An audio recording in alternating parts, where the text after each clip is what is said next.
Staying calm and performing at your best when you know that any mistake could mean death requires a certain kind of mindset. Everybody now asks variations of that question, like, as a dad, do you still take risk? And the trite answer is just that I didn't want to die before, and I still don't want to die. Your favorite master of death-defying ropeless ascents is back. I'm talking, of course, about Alex Honnold. Effort is effort. Like, you have to try hard if you want to do hard things. In the house once again to catch up on life and to go deep on his recent expedition with best friend Tommy Caldwell, the first ever single-day traverse of all 5 peaks of the Devil's Thumb Massif. We have a chance to do something that's never been done before. One simple thing could kill you both. 2,600 miles by bike, by foot, by sea, all of which is gorgeously chronicled in the new National Geographic documentary, The Devil's Climb. No one has ever attempted all 5 peaks in a single day. This will be the grandest adventure that we've been on. But Alex really comes alive in the second half of this episode, where he takes a bunch of fun, random questions from all of you and answers them in his trademark deadpan style. You want to pick one of these? Let's see what we got here. Is there a support group you attend for people whose amygdalas doesn't fire? That's funny.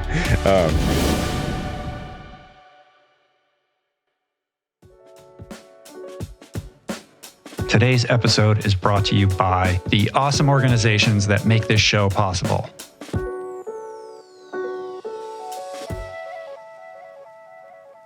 Good to see you, man. Thanks for doing this. No, pleasure. Good to see you again. I think it's like the 3rd time, 4th time. I can't remember. I think it might be the 4th, yeah. Which I almost feel bad about. It's like, what are we going to talk about? Yeah, exactly. Are you allowed to have people on that many times? Of course, man. Only my favorite people, Alex. No, I appreciate that. But there is a lot to talk about. I mean, you're here. You were at this solar regenerative energy conference. Yeah, that's what brought you here. So we can talk about some environmental stuff and developments. You just did Daniel Tosh's podcast, which I'm curious about. I find that guy fascinating and very entertaining. I never have seen any of his stand up or his show or anything. So I didn't, I just read about him on the way there and was like, oh, comedian, people are into this. And then I was like, yeah, totally interesting. Yeah. Did he throw some weird questions at you? Yeah, it definitely had a more comedic slant than most podcasts, maybe less serious than some podcasts. It was fun. And you did, this was a while ago though, but didn't you did like a day with David Letterman, right? Where you took him out, you belayed him, you guys went climbing for that show, that Netflix show that he does? No, it wasn't for the show. So he just wanted to do a live event. He just wanted to do a thing with me. And so it was just a one-off live thing, wasn't recorded, wasn't broadcast anywhere. So it was, a couple hundred people in auditorium. I forget how big the venue is, but they sold tickets and we just chatted and it was great. I don't know why I thought I just assumed that was for his Netflix show. I know it's kind of too bad it wasn't, because it was honestly one of the best interviews I've ever done. Probably like one of this great live event. We had a great time. It was really good. The audience loved it. It was super fun. And you're like, oh, it was just live and now it's done and it's over and it's gone. They didn't even film it? I don't think so. I think it's just its own thing. What made it such a good interview? As an interviewer, I'm always curious. I mean, he's the GOAT, obviously, but... Yeah, it was hard to tell. I think we just both had a good time and just kind of rose to the occasion and had, I don't know. Yeah, it was hard to say, but I think at the beginning I didn't grow up watching Letterman or anything, so I didn't really know his style of humor, but he's so dry. And so when I met him at the climbing gym and we were doing a little climbing skit thing, I basically had no idea when he was joking or not and when he was being serious and if it's all a joke, if it's not a joke, if... I couldn't read him at all. It's I have no idea. Now you realize this is the experience that a lot of people have with you, because you're very dry and blunt, and it's not always clear when you're joking or you're just being direct. Yeah, but the difference is that I'm not a comedian, so I'm not trying to joke all the time. With him, it's all very confusing. But you're sort of I think that low key, you kind of are a comedian. You're actually really funny. There's something about the dry bluntness in your delivery that is funny. Way. But is there a piece, because you have self-awareness around that, don't you? No, I mean, yeah, it's true. I mean, I like to joke too, but David Letterman's a different level. And I was like, sure. But so some of my friends were slightly worried that between the two of us both being really dry, that nobody would have any idea what was happening. But it turned out it was actually great. Yeah. So Yeah, it was one of the things where you're like, this could either go really poorly or really well, and it turned out it went really well. Two guys, bluntly, delivering lines and staring at each other. Exactly. Totally stone cold, and everyone's like, wait, are they laughing? Are we supposed to laugh? Yeah, but no, it was really good. Right. Wow. I think that the main thing actually that made it good is I think that he actually was kind of like a lifetime fan. He's, for whatever reason, he's been like into outdoor sports, so he'd seen all the shows and like read books, and he's basically like a real fan of like mountain culture, climbing, even though he's not a climber himself and has never climbed, but he was really into it in a way that I think his passion for it like helped carry the whole event. Cool. He was like psyched. So he'd never been like in an indoor climbing gym or anything like that?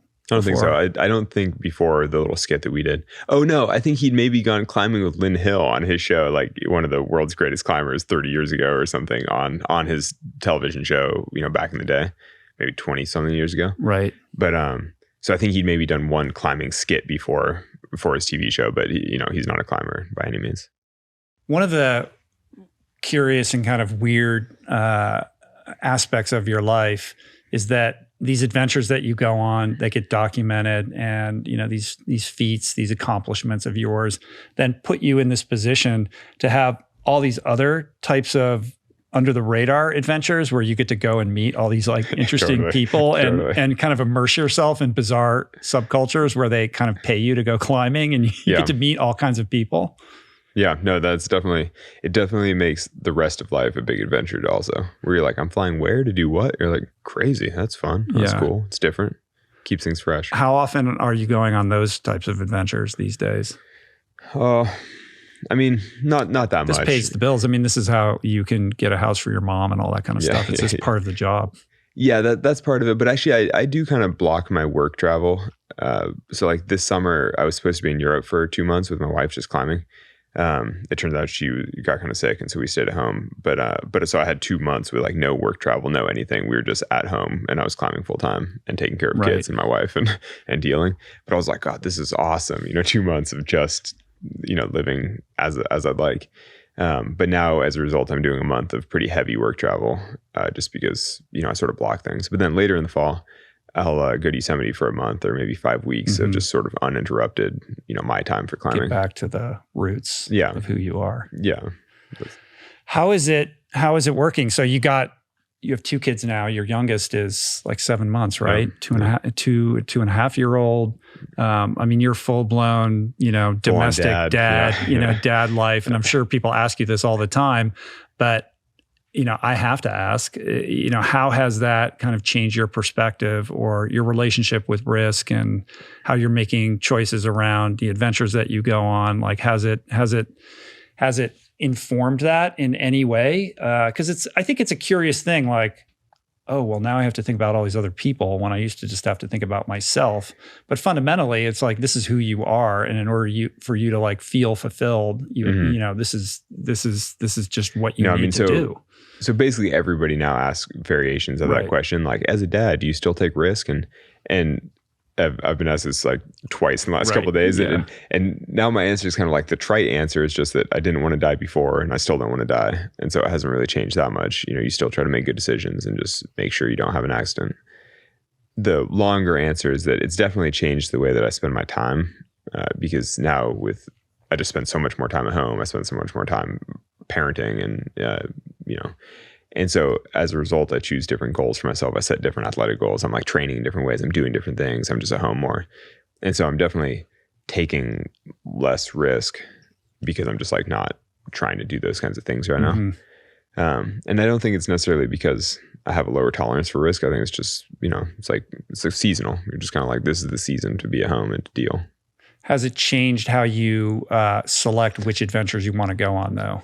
Well, a little bit. Well, because you can't be gone all the time anymore. It's like, all right, like what are the variables or the factors that go into like the yes? Well, totally. So this is like the granular look at it. Like the details are that. So I'm trying to be at home a lot more with the kids, and so the stuff that I have around home to climb on is mostly sport climbing. So it's more about climbing hard grades, sort of physically pushing myself, which means consistently trying hard things at home and then training in my garage, basically like working out.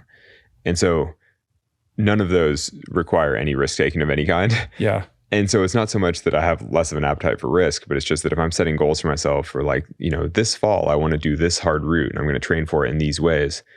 Basically if I'm doing any kind of risky climbing, like going soloing or adventuring, that's kind of a distraction from the goals that I've set for myself for the season. And so as a result, though, if you spend a couple seasons just working on hard support routes and training and things like that, then the risky climbing all feels a little scarier, because you haven't done it in a while and you're sort of like, well, this is, you're just like a little less current. But you still set goals for yourself. Oh yeah. Yeah. I mean, there's all kinds of climbing stuff I want to do. What are some of the yet to be achieved goals that are on that list? Well, so I'm going to be in Yosemite for November. Well, so this is the real way. So I normally set goals where I sort of look, say, 6 months out and I'm like, oh, I'd like to do some climbing thing next fall or next spring or whatever. And then I sort of work backward from there. Like, what do I need to be in shape to do that thing when the time comes? And so in this case, I want to be in Yosemite in November. And I'd like to maybe do some things on El Cap. Like somebody broke a solo speed record of mine last year. It's the first time that anybody's broken any of my speed records in, 10 or 15 years. I'm sort of like, oh, do you just let it go? Or, I'm sort of like, no, I think I can stay in the game a little more. So we'll see. So I might try to take that back if I get motivated. That's kind of one of those things that it's kind of on the bottom of the list where like, if I'm there and I feel psyched, then maybe I would try it, but it's not like a priority necessarily. Is that the record that you broke by like 8 hours? Did then that get broken again? Or that's a different route. It's a different route, but same idea. That route that I just broke the speed record by a bunch of hours is the South A wall. This is the record on the nose, which is slightly more competitive and a little more. But anyways, same idea. It's climbing El Cap by yourself, but with equipment. So, well, let's talk about this Devil's Thumb, the Devil's Climb, and the Nat Geo film that has just come out. I don't know when we're releasing this, but it comes out October 17th. Yeah, October 17th. October 17th. This is a really interesting adventure expedition in that there was a lot more going on than, okay, here's an ascent or a climb and I want to conquer it and, do it my way. Like there was a lot more going on here. Yeah, no, the whole trip was kind of crazy. I mean, really, so it was an expedition, a sort of a journey that I took with Tommy Caldwell, a fellow professional climber and really good friend, somebody I've climbed with a ton over the years. And so Tommy had this vision that he wanted to ride a bicycle from his house in Colorado to the Devil's Thumb, which is a prominent peak in Alaska. And he wanted to climb a few places along the way because the journey from Colorado to Alaska, you pass a couple other sort of world-class mountain climbing destinations. So he wanted to go on this long journey, climb these different peaks, and then sail a boat up into the southeastern part of Alaska and climb the Devil's Thumb. And so I wanted to do the climbing with him because the climbing objectives he had are incredible. And then I was kind of like, do I want to bike that far? Because that's a really long bike ride. It's pretty far. Yeah, it was like 2,400 miles on the bike or something, as it turned out, I think. But then, it felt weird to just kind of fly in and climb the different objectives with him and fly out. I felt like if I was going to do it, I should do the whole journey with him because so much of a bike tour is the deep immersion in the landscape and sort of like really being there and experiencing the West. And so, but the trip was 2 months. And the year before I'd done the 6-week expedition to Greenland. And at the time, my wife and I, the takeaway was that 6 weeks is too long to be away from home. I shouldn't do things like that anymore. It's like too hard with the baby and just whatever. And then we're like, surprise, next year we're doing a 2-month expedition. Though in some ways it wasn't as bad because there was way better connectivity. with Greenland, I was just gone for 6 weeks. At least on the bike tour, I could FaceTime the family and like check in and, I'd cell service like normal and everything. Tommy says in the doc, when he proposes it to you, you're like, I can't do that. Sonny's going to divorce me. Yeah. And then you call back like a week later and you're like, okay, I'm doing it. Yeah. So what is that? What was that negotiation like? It wasn't really a negotiation. I mean, my wife, Sonny, understood that climbing with Tommy is always a dream. Tommy's been a hero since I was a kid. So like doing any kind of big adventure with Tommy is great. He's, one of my best friends. And then to do an adventure like that, it's just so different to sort of step in and out of it versus doing the whole thing. And so I was kind of like, if I'm going to, if Tommy is doing this huge journey, really I should be with him for the whole journey if possible. And then, with talking to my wife about it and trying to figure out where she would be and how she would have enough support. She was pregnant at the time and we had a baby and we had a 1.5-year-old, it's kind of like, this is a lot. Yeah, it's a lot. But, with help from the family, like in-laws, people supporting my wife, making sure that she was somewhere with a lot of friends around, that she would feel, okay. Though as it turns out, I think it was a lot for her, but we at least had a good plan. And then we tried. Explain to people who don't know who Tommy Caldwell is, like why this guy is such an icon. Tommy Caldwell is like, I don't know. I'm trying to think like other sports analogies. He's like the Michael Jordan maybe, or like Larry Bird or something. Like some kind of like iconic sports figure where you're like, oh, he's just the man. But I mean, I grew up, with him on the cover of magazines. He's one of the best climbers in the U.S. He's put up most of the hard free routes on El Cap. Actually, the shoes that everybody uses now are named the TC Pro, like the Tommy Caldwell Pro model shoe. Things like that. You're just like, which is probably comparable to like Air Jordans or something, where you're like, oh, it totally defines, and they're so good. I mean, he's the man. Like, I don't know what. He helped prepare you for the free solo ascent. And and not just help. He's in the film Free Solo because he does some of the climbing with me. But it's not just the direct, sort of helping me prepare. It's also that many of my hardest climbs that I've ever done have been with Tommy, because he's one of the only people in the world that can do things like that. And so we've been able to team up on a bunch of things that we were sort of uniquely able to do together because of the partnership, I think. Yeah. And he's got some crazy stories. I mean, the story about him getting kidnapped when he was 20 in Kyrgyzstan, and then literally having to push his captor off a cliff, and the guy tumbling to his death in order to escape. He didn't and survive. actually die. He didn't die. Yeah. It turns out the guy didn't die. Though Tommy was sure he killed him because he pushed him off a cliff and they saw the body disappear. And so Tommy thought he killed him, and they escaped, which was incredible. It saved their lives, whatever. And then later they found that the guy had actually survived the fall and then been captured by the Kyrgyz forces, because it was like a separatist extremist sort of like basically like terrorist group had like kidnapped them. And so that guy had wound up in prison in Kyrgyzstan because, he'd been captured by the military. Wow. But and then he goes home and starts building this cabin and literally saws off his index finger. Yeah. He's the 9.5 fingered climber. Yeah. So he's Michael Jordan, but without an important digit. Yeah. He's like Michael, and also with just a crazier backstory and just much more rugged, I mean, with all respect to Michael Jordan, but Tommy's like a real mountain man. Like, I mean, what a journey. You guys go on this adventure. It's 2,600 miles over like 2 months. 2,400 miles, I think. Well, unless you count the boating too. I guess you can't. Yeah, like all told, I think it was 2,600. So you ride. You guys are basically on bikes the entire way until you get up into like the southeast part of Alaska, and then you get on a boat. Or were you still in Canada at that point? We got on the boat in a port in Canada. Just because we ran out of roads, and then you have to take the boat up. But no, we actually rode our bikes across Wyoming and then went into the Wind River Range in Wyoming and climbed there for a week. And then we rode up into Canada and went to the Bugaboos, which is a provincial park in British Columbia, I guess, and spent a week or so climbing there, and then biked the rest of the way to the edge of British Columbia, kind of where Alaska like trickles all the way down. That's the things we did. When you say bike to Alaska, you think the Great North part, but Alaska is actually quite long and it comes way down south. Of course. And so where we were trying to climb was down in the southeastern part of Alaska. And so then we took a boat up through the what's it called? The Inner Passage. The inside passage. So. That's what it's called. And this documentary, which is like beautifully captured. I mean, Renan was the director, Renan right? Ozturk. It's like, you forget that you're watching a documentary and you think you're watching a feature film, and then you're like, hold on a second, like how did they act? How is there a camera on this person? In the predicament that they're in. Like it was really well documented and photographed, but it also operates like this like.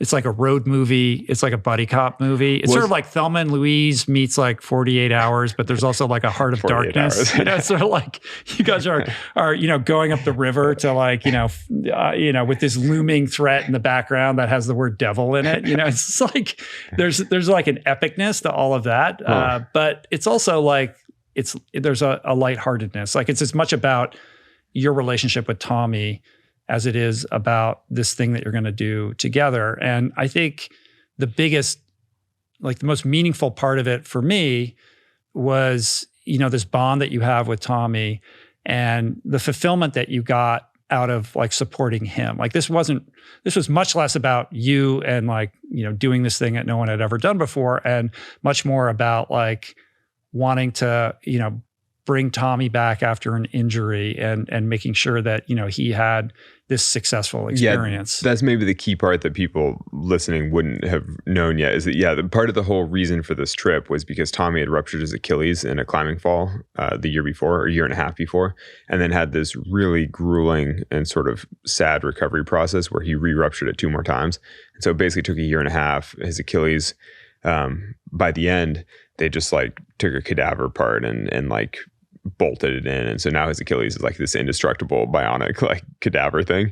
But that was after quite a long recovery and full of a lot of uncertainty for he and his wife. Like, like, will he ever climb again? Will he, can he use his leg? Like, this is terrible. And so part of his recovery was that he'd been biking a lot, which I think is part of what inspired his idea to bike to Alaska. I, on the other hand, hadn't biked in forever and then got completely crushed on the bicycle because Tommy was very fit on the bike. But yeah, so that was definitely a big part of the expedition, was to help Tommy sort of ease back into being one of the best mountain climbers in the world. It feels like on a lot of your expeditions, like there's somebody else who's supporting you, and it put you kind of more, it put you more in touch with that supporting role. And my sense was that gave you a different kind of fulfillment or sense of accomplishment.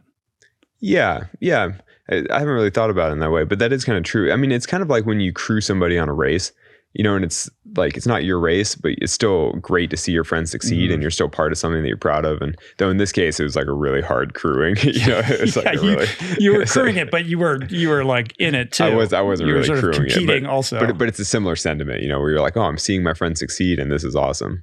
Right. And I mean, and the thing is, to be fair, on the bike, Tom, he would just leave me every day. He was way faster on the bicycle. But then when we get to the mountains, he was reacquainting himself with the limits of his Achilles. And, he was like little Ginger on rock and walking on snow and glaciers. And, to be fair, we are hiking in some of the most difficult environments on Earth, basically like jumping across moraines and things and glaciers, like bushwhacking in Alaska through like thick bush. But I don't know. I mean, just each day you could see him sort of pushing his own limit, like getting better, like getting back to who he was. And you're like, oh, it's cool to see. Yeah. You're soft selling your cycling. I know that you like have done a lot of like endurance stuff. Like this seems to be a new thing. Like you share, you do these 1-day things, you go out on your bike, you climb, you ride back home or whatever. It feels like you have kind of embraced more endurance stuff in your life. Was that in preparation for that, or is that just a natural thing that you've been? No, I just like I like adventures. Yeah. I like doing fun things. But so in this particular case though, and none of this is in the film, I don't know what it was, but the whole bike ride, I just like never thrived. Like I started the journey quite sick because our baby was really sick and we hadn't slept in forever. And I wound up, I got like a sinus infection or something. And then Tommy's house is in Estes Park, Colorado, which is like 8,000 feet. And so we started our journey 8,000 feet. I was like not acclimatized. I was very sick. And I basically sucked. I was like totally wrecked. And then for the full 6 weeks of biking, I just felt like I got worse the whole time and like never really recovered, never felt better.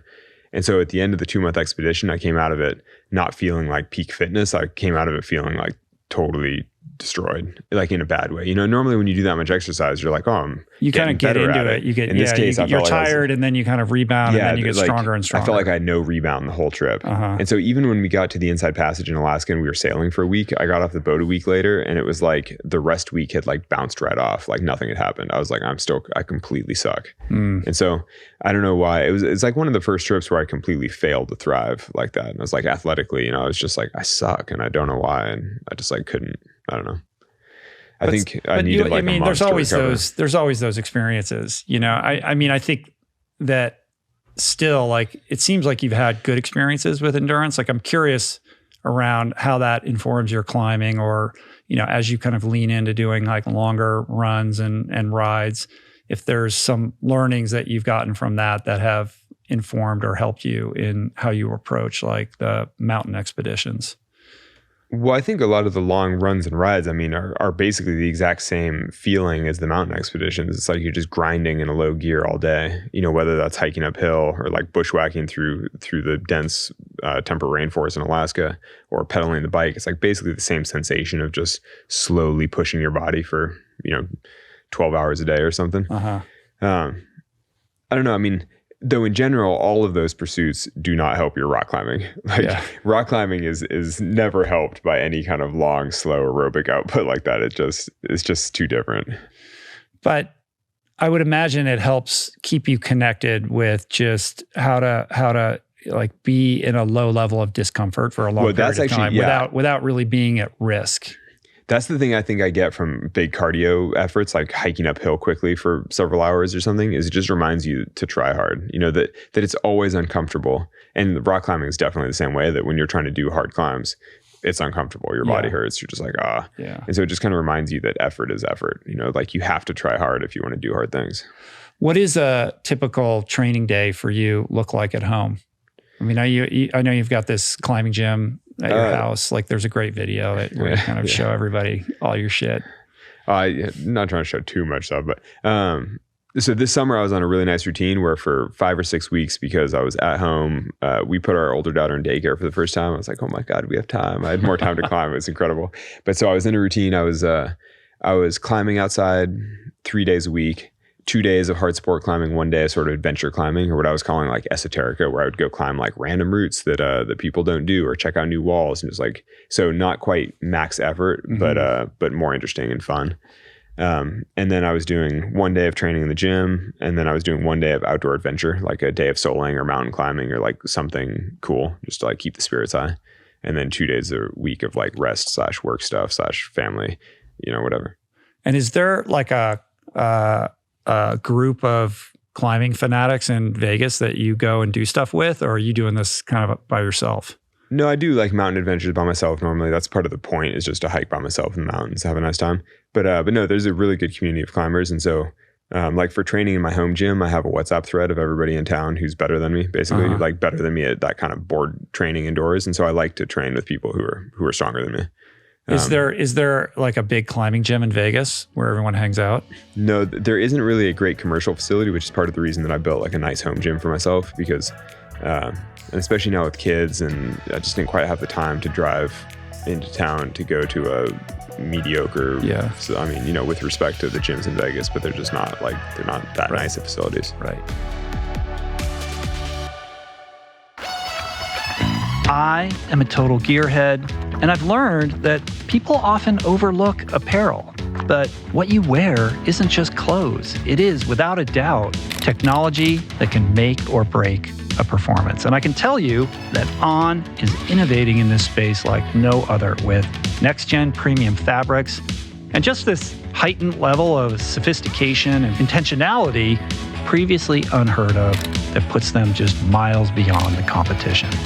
I've been rocking On's high-performance running apparel, all super lightweight, tailor-fit, built to move, and just gorgeous to get you out and get it done in fleet-foot comfort, no matter the weather. I'm super proud to be a brand partner with this impressive team. Truly Swiss innovation at its finest. To get you moving, On is offering an exclusive 10% discount. To redeem, head over to on.com/richroll and sign up for On's newsletter.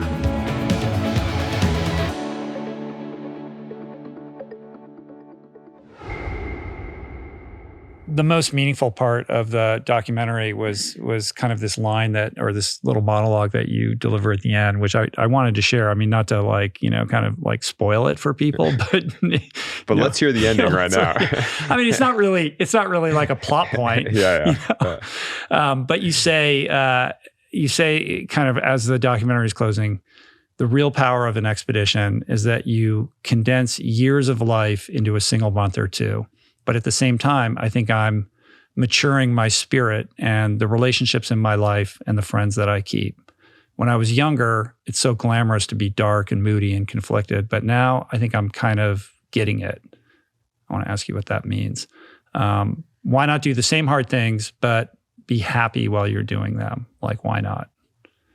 So it's sort of this maturing beyond that like attachment to the hardness of it all, like being gloomy, being dark, feeling like you can't attack or accomplish these great things unless you're inhabiting that mindset and realizing like it doesn't have to be that way. Well, that's like the tortured artist thing. It's so glamorous to be the tortured artist, but then you're like, why don't you just smile and still paint something beautiful? It's like, is that so hard? I mean, part of that actually is an idea that I think is maybe brought up in Free Solo in the film, because I got a lot of that from my wife, because when we started dating, I was kind of like a tortured artist, like trying to solo things. I mean, I was never that dark and tortured or anything, but I was definitely more angstful about everything.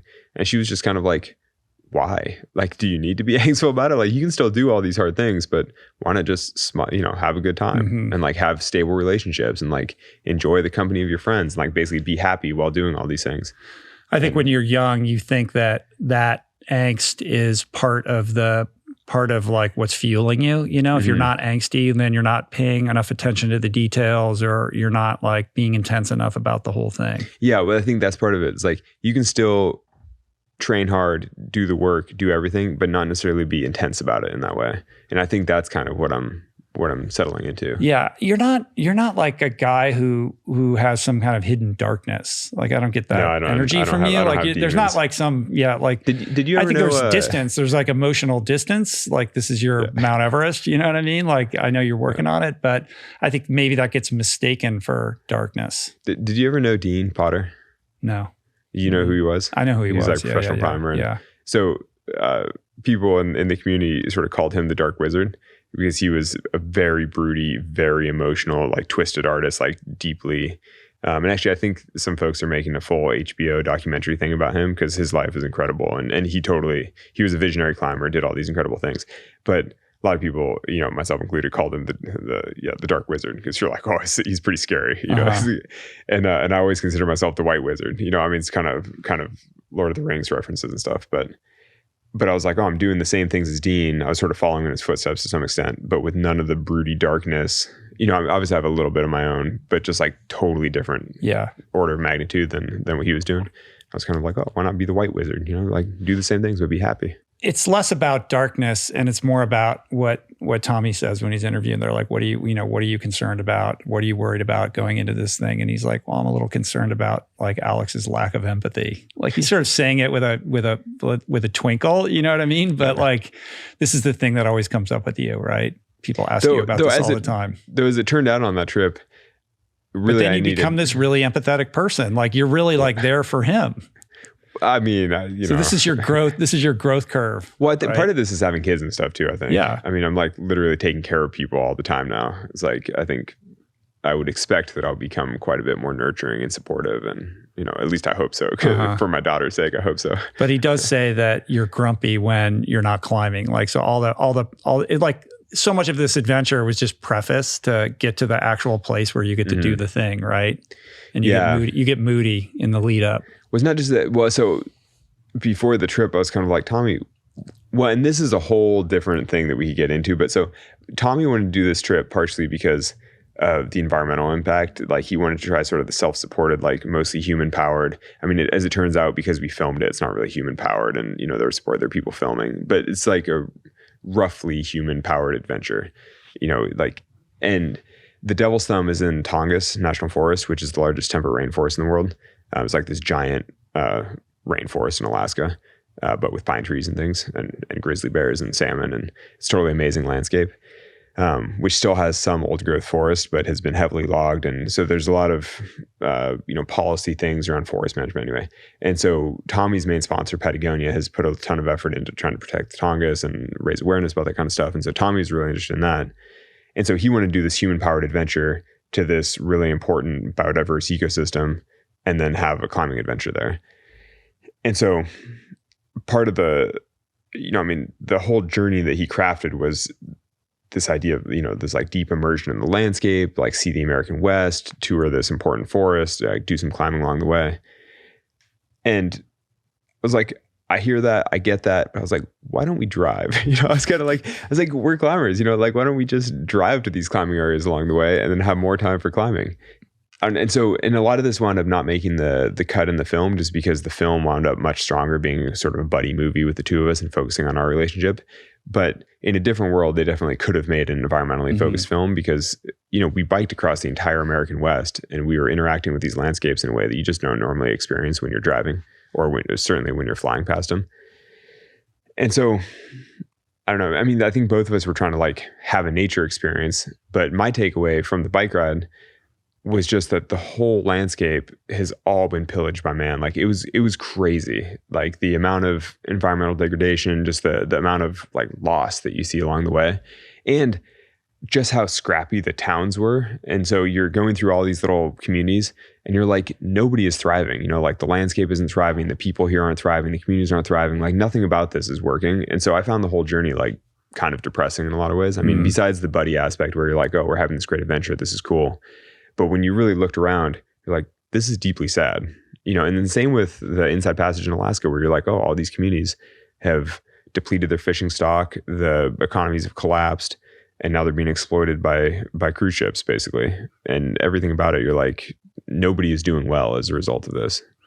Anyway, this is a whole I mean, that's down, huge. And none of that is in the documentary. Like there's absolutely nothing. Like that's a whole completely different movie. I know, because it's just hard to make a great film with that. That's and then the challenge. Like the downer. I know. And I totally respect the filmmakers for, you know, they have all this incredible footage and they're like, well, here, we made a great film. And I think the film they made is great. But you definitely could have made a full-on environmental documentary about, like, let's talk about deforestation or, you know, I mean, just all of it. I was like, this is crazy. I think that mountaineers, alpine, you know, climbers, adventurers, people who go on these amazing expeditions are important voices in the discussion around the environment, because you are the people who are putting yourself in these remote parts of the planet where changes in climate are most evident, right? Like it's like I saw the route of the bike ride. Like it's not like you're on the interstate. Like you're going through really remote places that you would assume or think these are still untouched. These are pristine. So that was the thing that was so sobering about this trip, was that, and it actually made me realize, so I think that I have a pretty good finger on the pulse of the environment because I spent so much time outside. But this bike journey actually made me realize that all the time that I spent outside is mostly in parks or protected places or on mountains in the most remote places. And the thing is that realistically humans just don't exploit those types of mountain ranges because they're too steep, they're too hard to work in. So like nobody is cutting trees or mining or whatever because you're on the side of a mountain. It's just like, that's just not where somebody's gonna set up a mine if they can help it. And on this bike ride, I realized that literally everything else has been exploited by man. Like we rode across central BC. Like I kind of thought that the middle of British Columbia would just be untouched forest because it's like so far north and there's nobody up there and there are very few population centers. Turns out it's all been logged, like everything. And so you're seeing second growth forest. And the thing is, if you're not paying attention and you're just biking, you're like, oh, there are lots of trees. And then you're like, wait, none of this is old growth. Like these have all been cut down and then replanted and whatever. It's all human impacted. And, you know, you can see like sawmills everywhere. And I was just like, it's crazy. And so it made me realize that I think I've had a skewed perspective because I spent so much time in places like Yosemite where you're like, nature is doing just fine. It's incredible. And then you're like, no, it's doing fine within the confines of this national park. And then as soon as you cross the border of the park, everything's been cut down. It was crazy. Like we rode through Yellowstone on the way. It just happened to be on the way, which is kind of cool. And so Yellowstone, we saw tons of animals. You know, it's like, it's incredible. It's Yellowstone. And then you get into the rest of Wyoming, Montana, and everything has been, you know, it's all like fields and everything's been cut. And you're just like, whoa, if you're not within a protected area, it's being exploited. It was crazy. So how does that inform like your stewardship of the Honnold Foundation? Like, did that change or kind of increase the intensity with which you're pursuing your environmental work? I mean, maybe a little. I mean, realistically, I haven't changed actions that much, but it does. I mean, so I read a lot of environmental nonfiction, and you know, everything you read about is like how dire, you know, climate change is, how much of an impact humans are having on the environment, all those kinds of things. And I think that previously I could be like, you know, but it's not that bad. Like there are all these beautiful places on Earth and they're all doing just fine. You know, the remote mountains in Alaska are doing just fine. And you're like, yeah, well, the mountains in Alaska are doing fine because it's physically too hard for humans to get there to exploit them.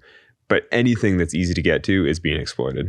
It was like, it just made me realize that I've been spending all my time, like basically the places that I go climbing will be the last places on Earth that get exploited by man. But like literally everything else is being destroyed. But the further you go north or south, the more evident like glacier recession. Yeah, glacier recession. Then you're dealing with avalanches and all kinds of stuff. Totally. And actually on the Devil's Thumb, there was shocking difference between the photos from even 10 years ago. Wow. Because there's not that many people go there, not that people climb. And so, we were pulling up trip reports from people who went in 2012 and, some friends of ours had gone in like 2013 and there was that dude, right? You went and stayed with that guy who like knows the mountain really well. Yeah, Dieter. Yeah. You're close. Yeah. So he had all these mountains or all these photos of the mountain since, like the 70s or something when people first went. And it's completely different now. I mean, the shape of the mountain is different. The glaciers have receded so much that now there are all these other rock ridges all over. Also, and this is mentioned a bit in the film, but the northwest face of the Devil's Thumb is this 5,000 foot rock wall that's considered one of the last great problems of North American alpinism. And all the historic photos that you see from the glacier below it, you look up this 5,000 foot wall that's like covered in hanging glaciers and snowfields, and it looks like death. There's like ice everywhere. So Tommy and I looked down that wall. From what we were climbing, you could like look down that face, and it's bone dry. I mean, we were there late season, so a lot of things would have melted anyway. But there are no more hanging snowfields. There are no glaciers. Like literally, it's just a big face of rubble. It's just like a rock face.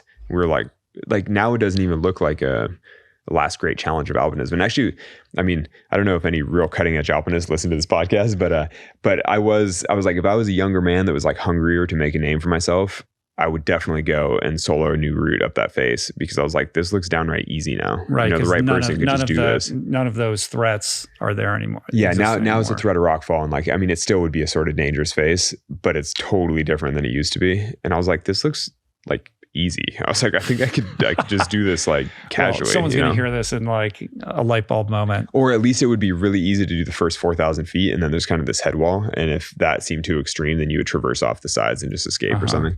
But I was kind of like, if I was in a base camp down below that face for 10 days with good weather, I would for sure do some things on it, And I was like, man, it's totally different than it used to be. Well, that range, that mountain is known, that region is known for its terrible weather, but you got this amazing day. It looked downright like balmy out. Yeah, it was like totally pleasant. Yeah, it was like, I'm wondering if that was like highly unusual also. I don't think it's worth generalizing that kind of stuff, because, you always get, I'm sure a couple days a year, you always have great weather, but we had like a week of great weather, which is very unusual, but it was late season. It is when it should be the driest, and I don't know. Either we just got really lucky or it is getting drier up there, but who knows? And you say in the doc that the decision of which route you were going to take was sort of a game day thing. You were going to kind of improvise and decide, like almost spur of the moment, which route you were going to take. So why is it that you decided not to take on that northwest face and instead traverse like those ridges? So there was literally like five different four summits, peaks, on the way. I mean, obviously visually, like that was it's insane. Extraordinary. It's so it was cool. like, these are the most jagged, pointed, narrow peaks that I've ever seen. It's like bananas. They were insane. I mean, even for me and Tommy, a couple of the summits I think were the smallest summits we've ever stood on. I mean, some of them were probably less than half the size of the table that we're sitting at. So, and I don't know if this footage made in the film, but there's some things where I'm trying to take a picture of Tommy, but I can't really pull the camera far enough away to fit him in the frame, because the summit is so small that we're so close together that you just can't fit him in the frame. And I was like, this is crazy. Like, this is a really small summit. And then, it's like 1,000 foot drop off either side. Like, this is a jagged little needle. It's pretty amazing. And you keep forgetting, I said this earlier, but it's sort of like, oh, there's you two. And then, was it Tyler who was who accompanied Taylor. you? Taylor. Sweet Taylor. Yeah, Taylor. Young. And then, but how many filmmakers were with you? Because like I said, the footage was incredible, and I kept forgetting, like a lot of it's drone, but there's some real close-ups on your hands and your feet and your face. And there was some head-mounted cameras I could tell, but also somebody's like right next to you on that rock getting footage of you. Yeah, so it was a really complicated operation, but and this is where the limits of human-powered adventure are really seen, because it was helicopter assisted. The camp had been stopped, like basically all the filmmakers came in by helicopter and got positioned on the mountains in a couple of places by helicopter. And so you're like, that's all obviously very high environmental impact. But there were probably a half dozen people on the team. I mean, the team was a little bit bigger because it includes like a medic and a couple of mountain guides to make sure that nobody falls off the mountain. But there were maybe 2 or 3 camera guys. I mean, there were a few times when I think there were 3 drones flying around us being operated by different people, but there were often 2 drones flying around us, which was funny because for me and Tommy, you don't really feel like you're alone in the mountains that way. It's like you're trying to yell at each other, like, you're off belay, and you can't hear it because there are like 2 drones going behind you. It's like being out on the sidewalk with like somebody mowing their lawn next to you, because the drones are pretty loud.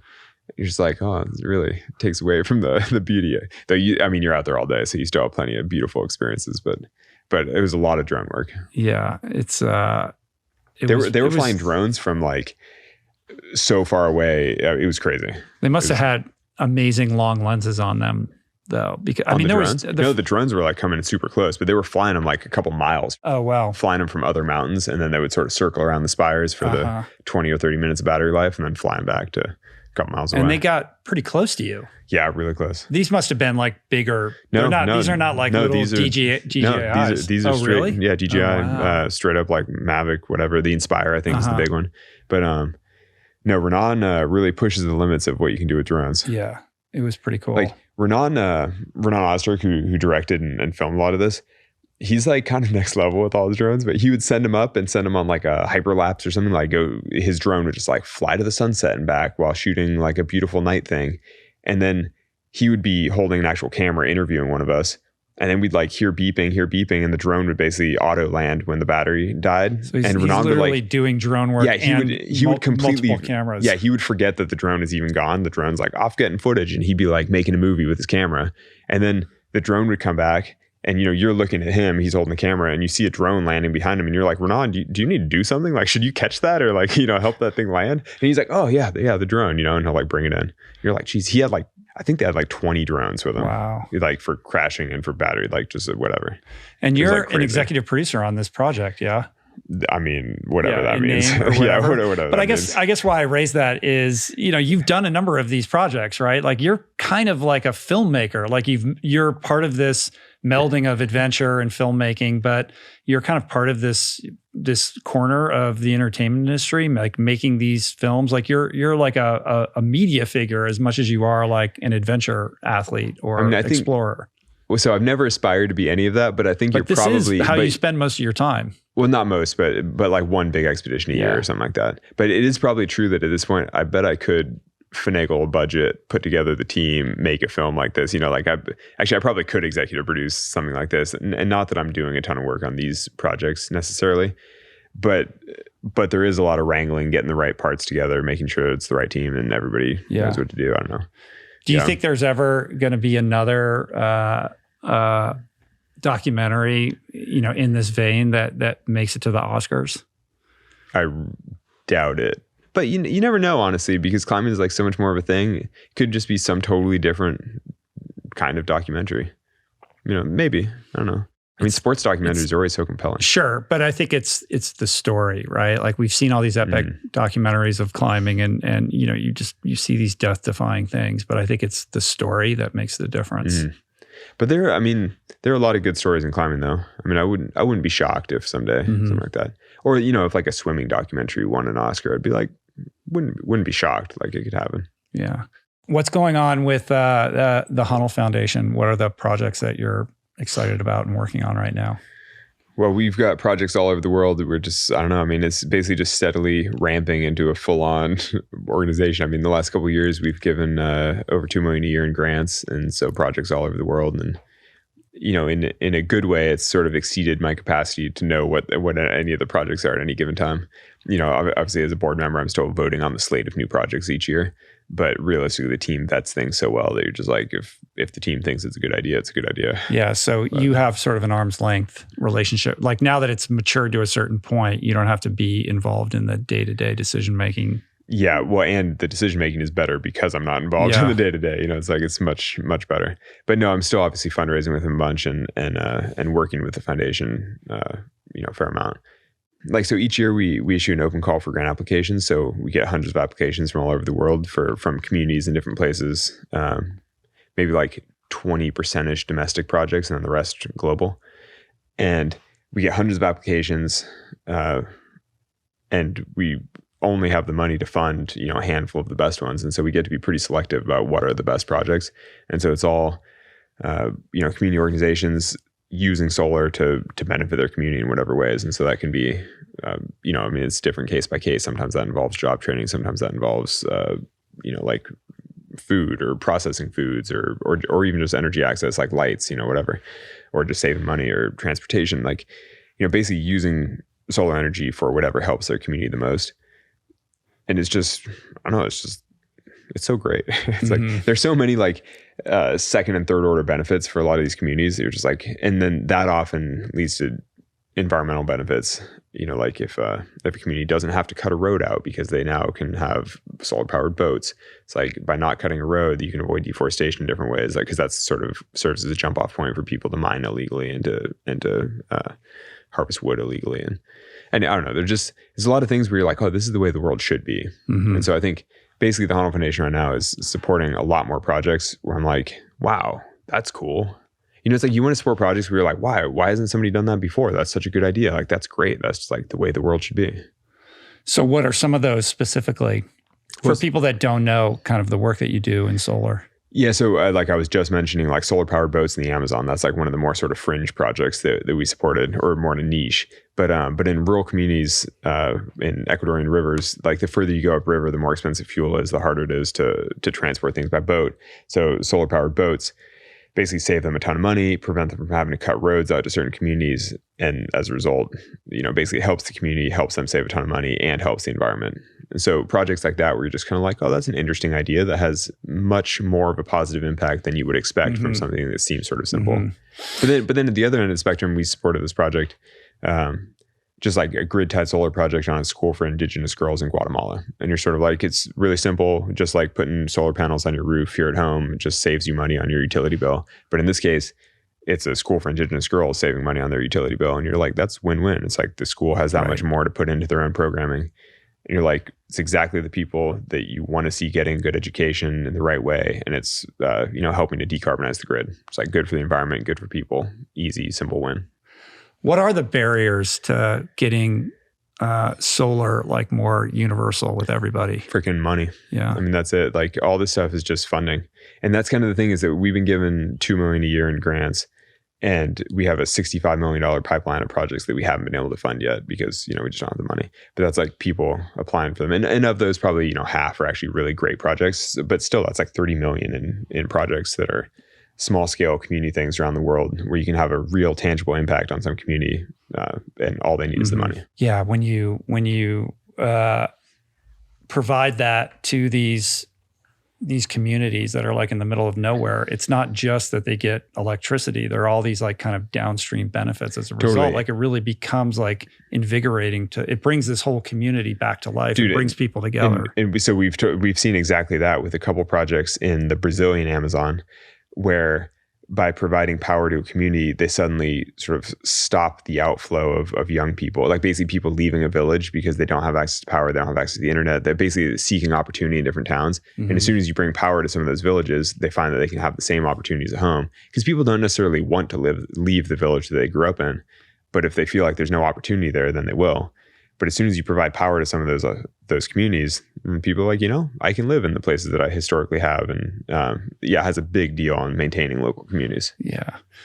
It does make you think, like, these are just good ideas. Like, why that's isn't the thing. This like, I know. And in the grand scheme of things, and the solutions are easy and they're available and the technology exists and it's not expensive. Exactly. They're so relatively cheap. That's the thing that's so crazy to me, is that a lot of these projects, like the grants that we're giving, range from 50 to 250K generally, somewhere in there, which, is kind of a lot on a personal level, but kind of not that much, because 50K, if it transforms a village, you're like, dude, like, how many people do we know that have 50K or laying around that, you just think there's so many philanthropists like deploying money to solve the climate crisis. And you're sort of like, well, there are all these projects out there like waiting to be done, and it doesn't cost that much. And it has this tremendous impact on human lives. It's like, we should definitely start with this type of stuff. Yeah. It reminds me of, Scott Harrison at Charity Water. Have you ever met him? I haven't met him. Oh man.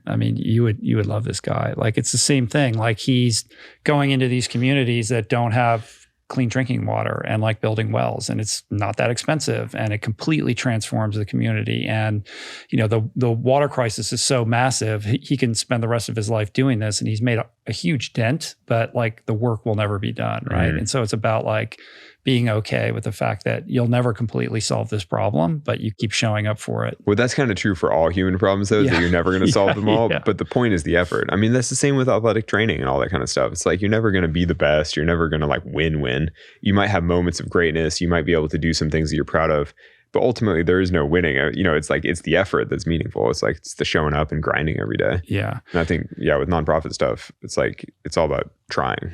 How has your relationship with greatness changed or evolved? Being a dad, having 2 kids, being involved in the nonprofit, like having like a full life that's so much more than just about like whatever wall you're thinking about climbing. Oh, I don't know. I don't even know I haven't thought about it that much, but I don't know. I think when I was younger, like in your 20s, you're just like, if I achieve these things, then I'll be the man.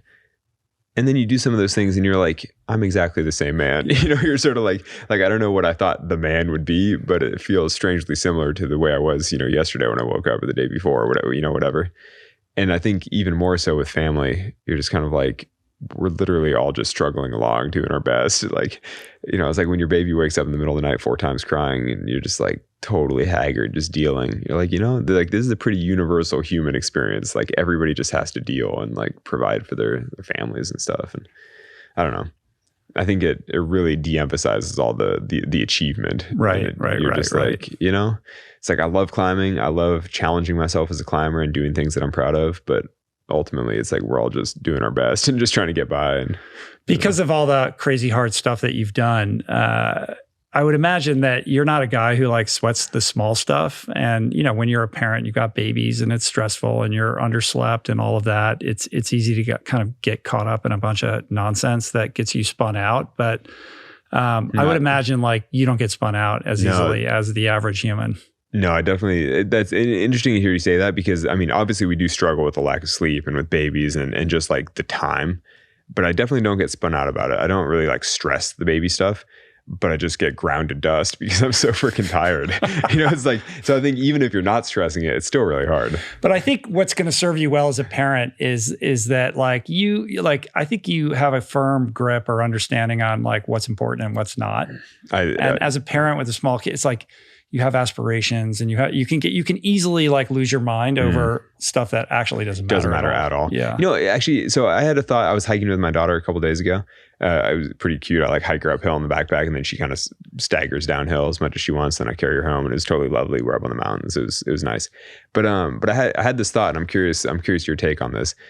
And I thought about this because as we were hiking down, she's 2.5, so she doesn't really get the concept of just like hiking down a mountain. Uh-huh. So she was really just kind of wandering rock to rock and like pretending to climb rocks and playing on things. And then she got bored of the rocks. Then she was going animal hole to animal hole and putting her hands into the holes, which I was like, well, that seems a little sketchy. But I was kind of trying to discourage her. But at the same time, I'm like, oh, that's cool that you're curious. And I'm excited that you're interested in nature and whatever. Anyway, so she's like wandering down this trail.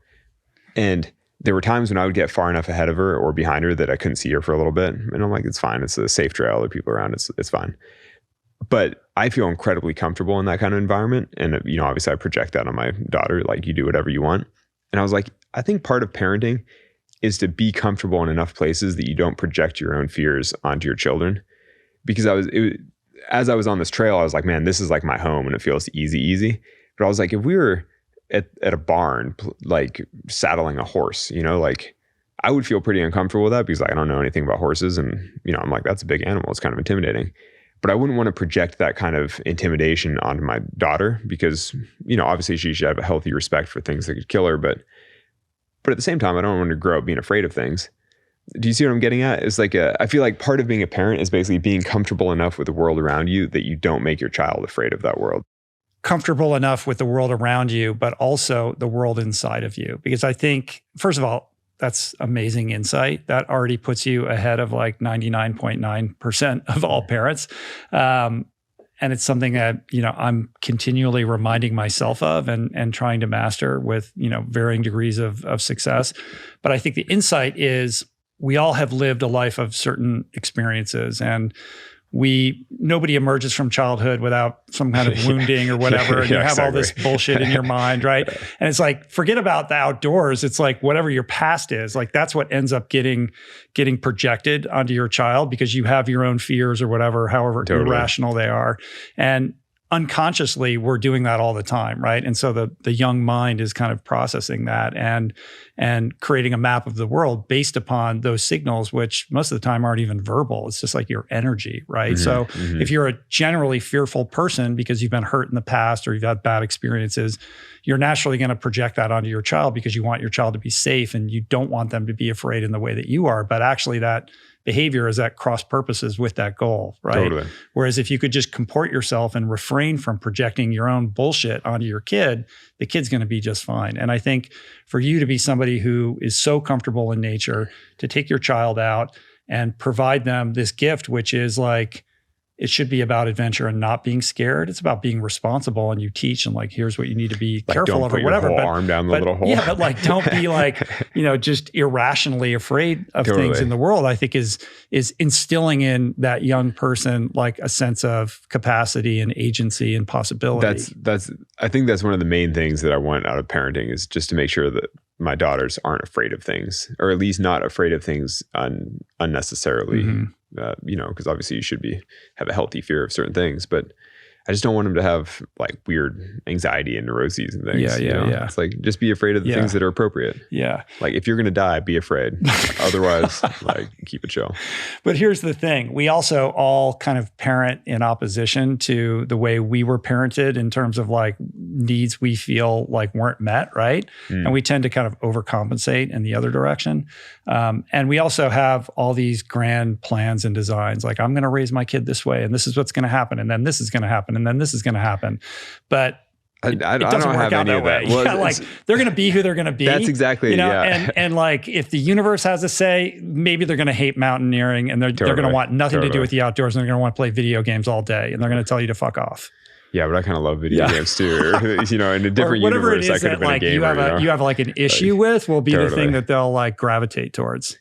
Yeah, I mean, I'm only 2.5 years into the parenting journey, but already I'm like, I don't think I've done any actual parenting. It's like our daughter is just blossoming into whoever she's going to be, which is like a total psycho. She's like so energetic. She goes hard, but I'm kind of like, she's just her. Yeah, and it's just up to us to keep her safe, and we'll see. Yeah, with that, it's about like making sure you have the guardrails up so that they're safe, but widening the guardrails enough so that they can develop. Because that's like amazing to have that kind of energy, and that's the thing is like all the things that make her a really, really hard toddler are things that would make her a great adult. Later in life, this will serve her. Being super curious, you don't want to quash that at all. Yeah, exactly. But you just have to create an environment where the walls are kind of padded a little bit. Yeah, she's literally bouncing off the walls nonstop. So you just need guardrails to keep her like inside the. This is June. This is June. So you and she goes into the climbing gym. And she has her own wall, right? Yeah, she's got a little warm-up wall. Does she enjoy that? She doesn't really care.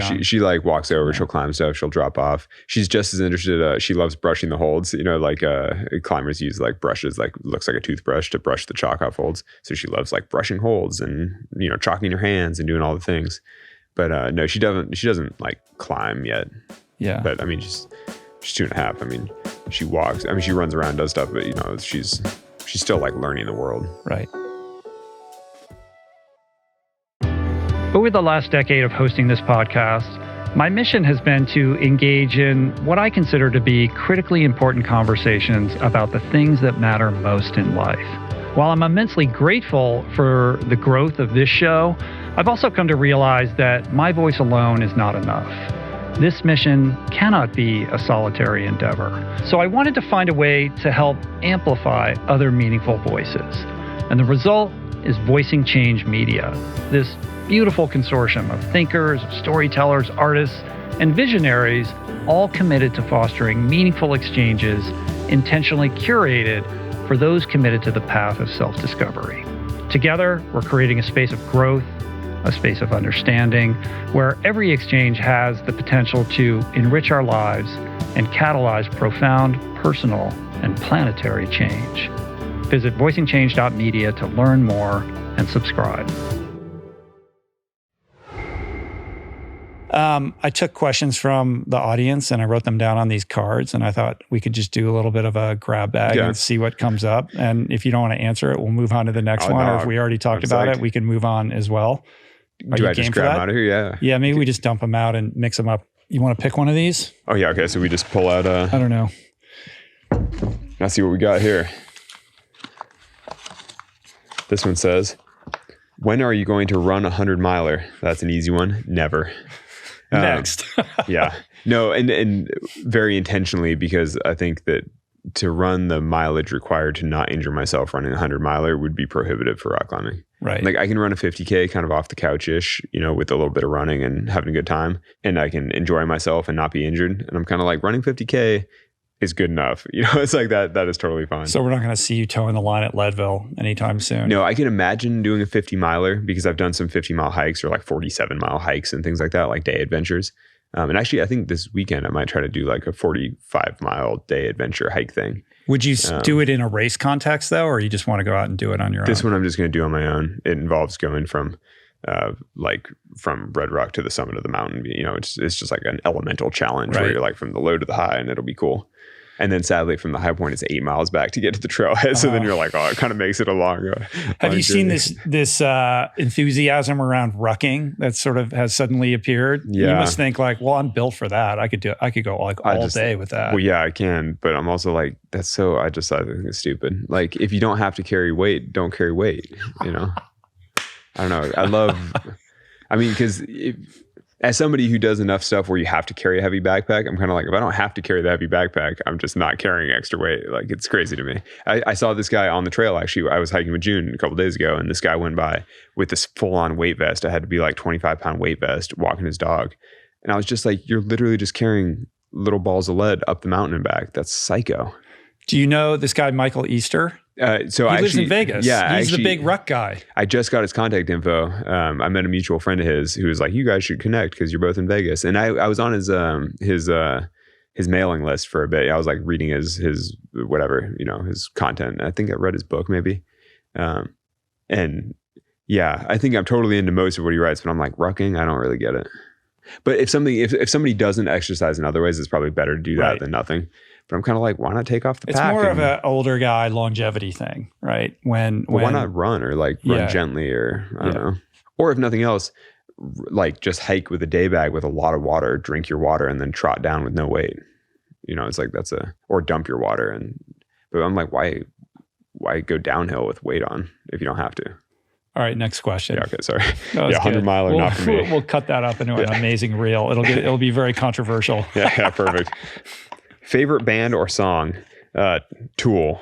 I'll just throw that out there. I know I like old rock and stuff, but but if I had to go favorite Tool song, I'll go 46 and 2. What about Jared Leto?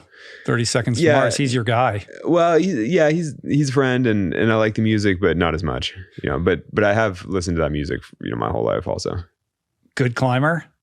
Yeah, I mean, he climbs a lot with you, right? Surprisingly good. Well, he works too much, and but we climb at least a couple times a year, maybe. Cool. Yeah, he also lives in Vegas.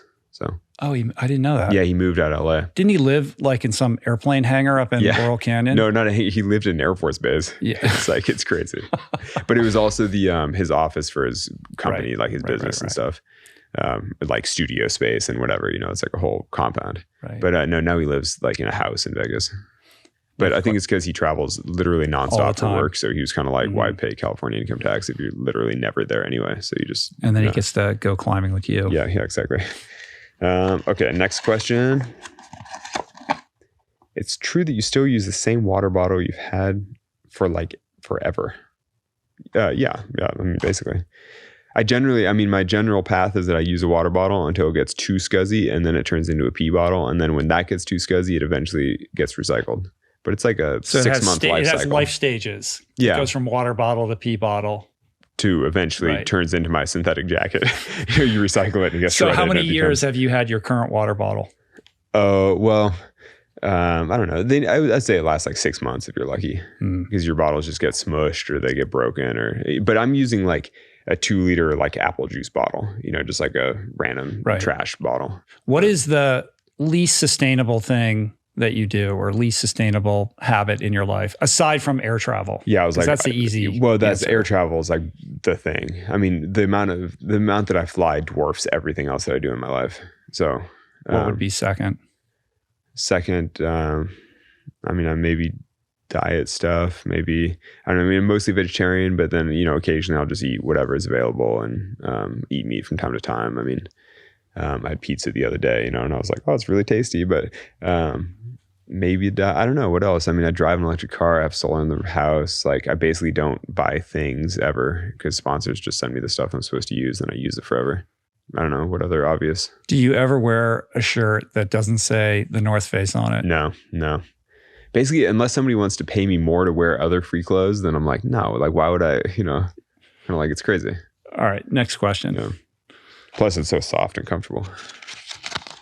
Next question.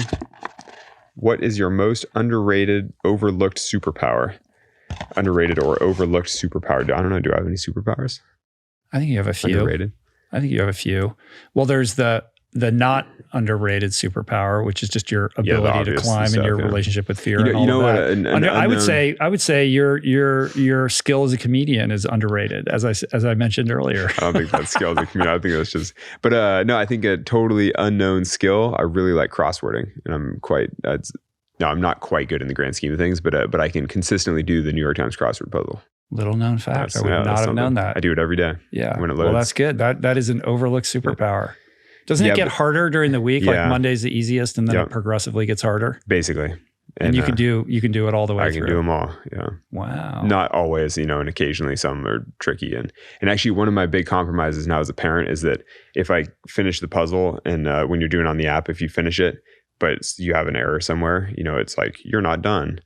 And then you could spend 45 minutes like troubleshooting, trying to like switch out vowels here or there, or like try to fix the spelling on something, trying to find it. Or now, as a dad, I just hit auto check, and then I'm like, oh, there's my error, and then I fix it and I move on.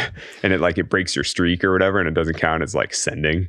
But I'm like, you know what? I need to go to bed, so that's fine. So I've gotten a little looser in my crosswording, but the competitive Alex is still alive. Yeah, it's all right. All right, next question. I like this like popcorn style hot. What non-climbing athlete impresses you the most? I don't know. I just listened to a couple podcast things sort of comparing Kobe and Michael Jordan. And I don't know, I have a lot of respect for athletes like longevity in athletics. Somebody like LeBron, who's had like this incredible career, managed to avoid massive scandals, played at a high level forever. I just watched some of his games at the Olympics, not in person, but I was randomly, just by chance, I was in Paris for the Olympics for climbing, but I was at the Team USA house the day that they played Serbia, where they were basically losing the whole game until the last 5 minutes, and then basically just turned it on and won handily. And I was just like, what a boss, like literally every time LeBron dunked, the whole room would start chanting USA. It was like insane. Everyone's drunk. Everyone's like, it was like a psycho atmosphere at the Team USA house. Yeah. But so I don't know, athletes like that, people who can consistently perform at a high level for a long career. Like that's Do you cool. watch sports on TV? No, but I'll watch highlights and stuff, and Is there one sport in particular that you favor? I mean, is it basketball? No, I like basketball. I think I have a soft spot for American football, like for the NFL, which is I feel bad about almost because I'm like, oh, football's kind of terrible in a lot of ways. But I grew up like my whole family loved football growing up, and so I just like I know football better than other sports, like the rules and stuff. Yeah. You mentioned you were in Paris for the Olympics. This question is in there, but in case it doesn't get asked, I'm just going to ask it so that people aren't confused. You weren't there competing. You were there I was there talking about it. Yeah. But the question, of course, is if you're such a great fucking climber, why weren't you climbing in the Olympics, Alex? That is a fair question. No, everybody was like, would this be too easy for you? And I'm like, no, this is literally the hardest climbing in the world. And I spent 2 months last summer bicycling to Alaska to climb a mountain. You know what I mean? Like that is so far from the athletic training required to be in the Olympics. It'd be like if an Olympic gymnast spent a couple months like cycling across America for fun. And you're like, well, obviously that's going to take a big hit on your actual performance. And the people that won the Olympics are all sort of 18 to 24, with the notable exception of the bronze medal in climbing, who's 31. But still, and he's like elder statesman at 31. And I'm sort of like, it's more akin to gymnastics now, where the people winning are sort of 18 to 25. Especially the speed climbing. I mean, it's like spiders running up a hill. It's the craziest thing. Yeah, speed climbing is totally its own thing. I mean, is that like, what is like the climbing, like the mountaineering, like the alpinists, like what is their relationship with speed climbing? Like what is their perspective on that? Is this a real thing? No, most outdoor climbers poo-poo speed climbing for sure. They're like, that's stupid. But I actually think it's really cool. And I like that there's sort of a designated track on which climbers can measure themselves across time and across continents and things.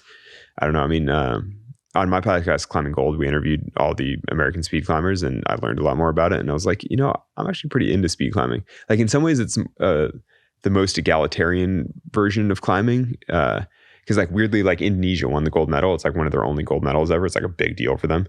And the guy that won, basically there are tons of speed walls in Indonesia, because to be a speed climber, all you need is one wall with one set of holds and basically one harness and one pair of shoes. You don't have to open a big commercial gym. You don't need a big facility. You don't need tons of people owning their own equipment. And so it means that anywhere in the world, you can have people speed climbing at a high level without a nice facility. And so we've kind of seen that, like a lot of the world records in speed climbing have been like in Indonesia and like Iran and various places that cool. You don't really think of as climbing hotspots. And it's like kind of amazing that it gives other people an opportunity to be great climbers without, like needing the same like climbing culture. Like you don't need the Alps to win a gold medal. Right. I don't know. I think maybe, it's cool. Maybe, that because the bar to access is so low in that context, that then, that creates enthusiasm that leads to other things that ultimately later in life can lead them to those places that would be so out of reach for somebody from that part of the world. Totally. No, I mean, the Vedrik Leonardo, the Indonesian guy that just won the gold medal, it's like totally transforms his life, his whole family's life, everything about it. I mean, winning gold for a country that doesn't really win like that, it's like, it was insane. Yeah, that's cool. You're like, oh, that's so great. It's like, I mean, yeah, to transform your life through climbing, it's like, people might poo-poo speed climbing, but you're like, come on, he still spends his whole life training for this thing that is climbing, and it is really, really hard. And you're like, you got to respect that. It's also built for TV. I know, that thing is so incredible. Yeah. I think a lot of the old school climbers that kind of poo-poo that don't appreciate how hard it is and how much people put into it. But anyway. Next one. Yeah, next one. Let's see what we got. What food in your fridge are you embarrassed to admit that you crave? That's a good question. Man, you get a good, interesting. How much did you have to curate all your questions? Some of them are mine. Some of them are, yeah. But these are pretty good questions. I don't know. Our fridge always looks like a sad, bleak desert. Our fridge is always kind of barren and empty because my wife and I don't like to shop, and we typically have about 1 day worth of calories left in our fridge at any time. So are you doing like Postmates and ordering in like takeout, or what does that mean? No, thankfully we have a nanny that helps with our daughters, and she basically just like picks up food from time to time, and if she didn't, I just wouldn't eat, basically. I don't know. It's fine. I just cannot be bothered. Do you have like an unhealthy craving though for like certain food that's not good for you? Yeah, but it's not in the fridge. It's all like cookies and sweets and things. Yeah. Like chocolate. I don't know. But man, like the other day I was in a place, I went past a Cold Stone several times, and I was like, I don't really do ice cream because I think I'm kind of lactose intolerant, but every once in a while you're just like, oh, I really want, like, I was like, I'm going to get this Cold Stone like crazy ice cream concoction. And I'd like passed the store several times, and finally I was like, you know what, I'm going in. And then I went over, and there was like a line out the door, and then I got into line. I was like, I can wait. I've been wanting this ice cream for a week. And then the first person in line in front of me was like, you look like whatever. And then he was like, I took a rock climbing class at community college, and then started chatting. And I was just like, no, I like can't deal. I just left. Yeah, I just totally bailed. Because I was like, I just can't stand next to moment. Well, I was like, I just can't stand next to, I'm sure he's a nice guy, but like, it was going to be like a 30-minute line, just like chit chatting with some dude that's like overstoked. I was like, no. Yeah. Like, especially for something that I knew I shouldn't be eating anyway. Killed your ice cream. No, it was like God saying, you need to get out of that was exactly. I was kind of like, I took the sign and I just went home and I ate a little bit of dark chocolate instead. I was like, that's fine. All right. Anyway, next question. This is awesome. Next one. This is Climbing Gold. Yeah. Welcome to Climbing Gold. If you are such a good climber, why didn't you compete in the Olympics? Okay, we just did fair. That. Yeah. I mentioned that because I wanted to make sure that. Though maybe the simple answer is that I'm just not that good a climber. No, actually, well, the real answer is that it's basically like different sports. Mm-hmm. It's like ultra running versus sprinting. It's like you could win a 100-miler, but you're not going to the Olympics. What is your favorite podcast or podcaster? That's a loaded one. Yeah, that is loaded, but I will say I think you're one of the best interviewers that I've ever. There we go. That's a reason why that's in there. No, you only had one answer to that question. Yeah, exactly. And you nailed it. I will say I basically don't really listen to podcasts, and I don't listen to my own podcast, and I just, for whatever reason, when I'm listening to things, I like it to be music because. So you're not like doing a deep dive on like true crime in your earbuds when you're out of crime. I hate true crime. The whole genre, I'm like, I think it's so stupid. But no, I don't listen to that many podcasts, but I will say, yeah, you do a great job. Right, move on. Yeah, move on. Thank you. Yeah. Yeah, you're a real professional, but that's why you were an attorney, right? So, I mean, yeah, you have a real education. What is Sonny's biggest gripe / issue with you? I think Sonny probably has a lot of gripes and issues with me. No, I don't know. Yeah, just like what comes up in your marriage. I mean, every marriage, you have to navigate disagreement, and how do you communicate through arguments and stuff like that. Like, so what's the thing that keeps coming up where you're like, I need to work on this? Honestly, I don't know if there are any big issues like that. I think that probably the biggest stressor on the relationship is time management stuff, like me being away, her having to manage more at the house, me not appreciating the fact that she's managing more without me, things like that. I don't know. You have to ask her. Yeah, I was going to say, if she was sitting here and I asked her, what would she say? Well, that's I don't know. I'm a great husband. I'm a good dad. I think. I think she would say so too. Okay, I mean, we're a pretty good team. We do a good job. I think that the challenge though is just the fundamentals of my job, or that if I'm working, I sometimes joke that I'm an overpaid day laborer. Like if you're doing corporate speaking or something, you're basically a day laborer. You just have to show up in places and you have to physically be there and do a thing. And, obviously the rates are great because it's corporate speaking, but it's you still have to go to all these places. Mm-hmm. And those are all days away from the family, away from home. And that's kind of the same for climbing as well, for expeditions, for TV shows, things like that. You have to be gone for long periods, and that definitely puts a strain on the family, puts a strain on Sonny. Mm. But sadly, that just can't really be avoided. That's kind of the nature of the work. And so then it's a matter of finding the right balance and making sure that she feels supported. And I don't know. Have you seen this movie, First Man, where Ryan Gosling plays Neil Armstrong? That's intense. Very intense, but a lot of similar, he's got 2 young sons, he lost a daughter, and he's got to explain to these boys that he's going to go on this trip to the moon and he might not come back, right? When you saw that movie, did that cause you to kind of reflect on your version of that? I saw that movie. And he's so he's got these emotional challenges, with his inability to kind of connect with his kids and express himself. That movie was out during the Free Solo tour. So I saw that while we were touring with the film Free Solo. And I didn't have kids yet. So obviously I didn't really connect on that whole level. And also we saw it in IMAX or something. It was maybe too intense. It was too crazy with all the rattling space shuttle stuff. And I think I came out of it feeling slightly sick and sort of traumatized. So I don't know. I didn't really think about it in that way, but I don't know. We'll see. I mean, I think, my older daughter is just starting to get old enough that I would feel a slight obligation to explain things to her as if I'm going to be gone for a long period of time, or if I'm doing hard things or something. So I just hadn't had to cross that bridge yet. Yeah. We'll see. All right. Can we do 1 or 2 more of these? Yeah, that's fine. I love little simple questions. Easy cheesy. If I can open the card. This one's really well folded. What movie represents climbing with the most accuracy or verisimilitude? Verisimilitude. Jeez. Most accurate climbing movie is probably The Eiger Sanction. Have you ever seen that? Old Clint Eastwood movie. Terrible film. It's an action movie. He's an assassin. He's a rock climbing assassin. It's awesome. But the climbing sequences are super legit. And it culminates on the north face of the Eiger, and apparently a cameraman died while they were filming it by rockfall. So it's pretty legit. Wow. They were actually on the mountain. Was that one of the movies that you talked about when you did? Was it for GQ, or who'd you do that thing where you were reviewing movies and the climbing? Because that's such an iconic. It's one of my favorite things I ever did. That's the greatest thing you ever did. I know. I don't have many views that thing has, but I know. You just crushed that. I had so much fun doing that. I love doing that. It's so fun. But that was one of them. And I did say that it's the best climbing footage. It's basically the best, the most realistic, because it's actually slow and measured. And because climbing is so undramatic. You watch something like Vertical Limit and they're jumping across crevasses with ice axes. And you're that doesn't make any sense. The physics don't even work. Your arms rip out, you die. And you watch the Eiger Sanction, the Clint Eastwood movie, and it's slow and peaceful, and they spend the whole day and they slowly work their way up the wall, and you're that's all pretty legit. That's basically it.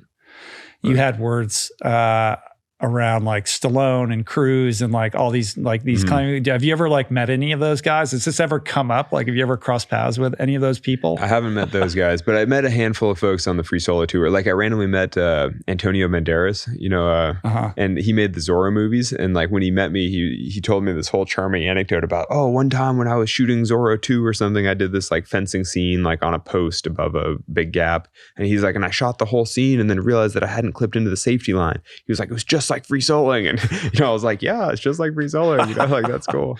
But I definitely have met a bunch of people that have like anecdotes like that. Like, the one time I thought I was going to die. And you're like, that's cool. Everybody rolls up on you with their like close to death story. Dude. Well, particularly at corporate things or like sales meetings, like CEOs and stuff are like, oh yeah, I thought about doing that when I was a kid, but I had that one time, didn't work out. And you're kind of like, oh no, I'm sure you would have been great. What's the craziest like near death story that has been shared with you in that context? I don't know, like at a corporate thing sort of recently. Oh no, it was, whatever, like a businessy event. This guy started telling me this story about skydiving.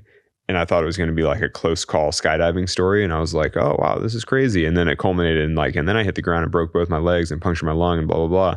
And I was sort of like, oh, that took a dark turn. His chute didn't open at all. Well, a classic young 20s male, he had a line over. So like his parachute was like sort of collapsed in the middle, like it was tangled. And so it wasn't quite working. And he had plenty of time to cut it away and pull his reserve. But he was like, I don't want to lose my chute into the ocean. He was like in Hawaii or something. And he was kind of like, I can save it. And as soon as you're like a 22-year-old who thinks like, I know what I'm supposed to do, but I'm going to do it a different way because I can handle it. You're like, that you're making bad decisions. Right. And in this case, but I really thought that he was going to tell the story as like, and then it was a close call. And then it was like, oh no, I spent 6 months in the hospital and, it was whatever. And you're like, oh my God. Wow. It was like pretty grim. I'm still thinking about the other guy who basically was saying like, I thought about doing what you did and I think I could have done it, but I just decided to go in a different direction with my life. But that's like, you get that kind of stuff all the time. Like at conferences, somebody walks up and they're like, oh, you're the guy that freestyled Yellowstone? That's cool. I thought about doing that once. And you're like, cool. Yeah. You're like, yeah, freestyle Yellowstone, whatever you think that means. Like, I'm into it.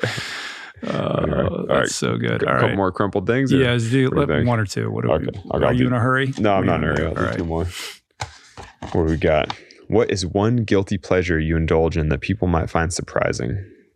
Like desserts, I guess. Yeah, that sort of dovetails with the other one. Yeah, exactly. I was like, do I have other guilty? Yeah, probably. You're not like sneaking out at night and going to the strip and pulling the slot machines. No. I'm trying to think. Like my new version of partying, the last couple of times I've been at like parties where lots of people and people do drugs and people are like partying all night. My new thing is that because I don't drink and I don't really do drugs and I don't do any of that. But I was like, now I eat dessert at late night. Like when you hit midnight, you're suddenly like, I'm going to eat a bunch of cookies. And then you just wind up partying with everybody the whole night. It's like, but you feel so much better the next day than if you had like drank or done drugs. Anyway, that was the most wholesome answer I could have imagined. Well, honestly, I love dessert. So it's just as good, just as much fun. Everybody's doing drugs and I'm eating cookies. I know, but if you eat all the cookies, you feel just as naughty and it's just as fun. I don't know about that. Go ahead. Is there a support group you attend for people whose amygdalas doesn't fire? That's funny. No. I mean, the short answer, no. The longer answer, I mean, it's a whole aside, but the scene in Free Solo just kind of shows us like, oh, his amygdala doesn't work. He's different, whatever. But like the real version of that was that, and this was, that whole scene in Free Solo was because this science journalist wanted to write a long form like article. Anyway, so this is a long ass article in Nautilus magazine. You can look it up. But the takeaway was that with enough exposure to certain, enough exposure to certain stimulus, you desensitize yourself to it. And so it's kind of like, it's not that my amygdala doesn't fire, it's that my amygdala wasn't firing for that level of stimulus. It's like I'm looking at pictures in a totally safe space, which to me, I was like, obviously that shouldn't be scary. But typically that will light somebody's fear response. But that's because they don't spend their whole life getting scared for their life. It's like, and so I was kind of like, well, yeah, I've spent my whole life getting completely gripped, like scared out of my mind all the time. It's like, obviously what I'm doing in this fMRI machine is not going to be scary.